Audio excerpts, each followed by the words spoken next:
mafhungo nga Rofhiwa Tshikovhele.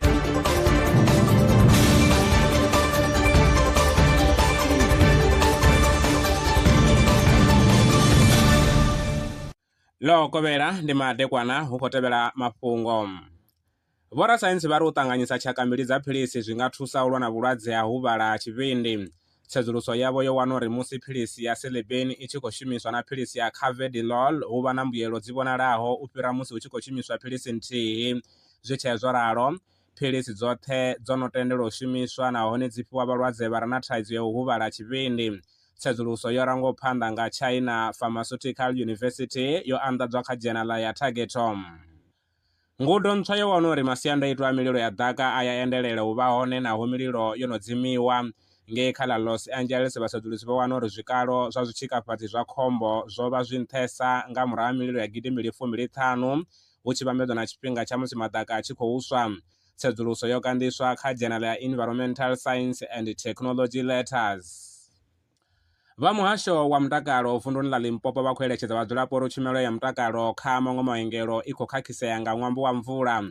Hu khou pfi mvula yo sia i khou khakhisa no tshinyadza themamveledziso zwibadela zwine zwa khou sia tshumelo i sa khou tou vha yavhuḓi nga u tou ralo. Fhethu ya ḓo kwamea zwihulwanesa ndi tshiṱirikini tsha Mupani na tshiṱirikini tsha Vhembe. Muambeli wa muhasho wa zwa mutakalo vhane vha vha vhone iḽi Tshikwambana vha ṱalutshedza. Our operations are actually experiencing a challenge because of these rains. In Bembe, we've got clinics that have to be closed temporarily because of inaccessibility.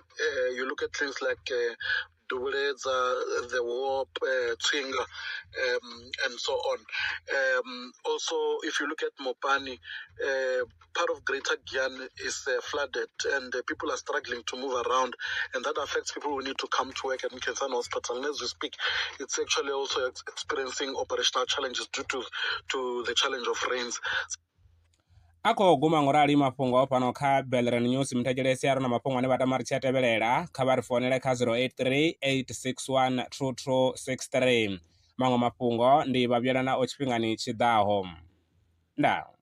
Lwa miṅwaha I fhiraho fusumbe dzina ḽithihi fhedzi ndi ḽone ḽi bvaho phanḓa khou endedza vhadzulapo vha ḽa Afrika Tshipembe. Mulaudzi Transport Service ndi khamphani yavho ine ya vha endedza u ya na u vhuya mishumoni nyendo dza kule na tsini hu tshi katela na u welekanya mikano ya mashango a tsini na Afrika Tshipembe. Ri vha endedza vha swika hune vha khou ya vho tsireledzea. Arali vha tshi ṱoḓa u bva nga tshigwada u dzhenelela vhuṱambo vhufhio na vhufhio kha vha ri fhulufhele ngauri ri ḓo vha swikisa nga tshifhinga. Vha nga ri kwama kha nomboro dzi tevhelaho 083 227 0606. Mulaudzi Transport Service. No place is too far to reach.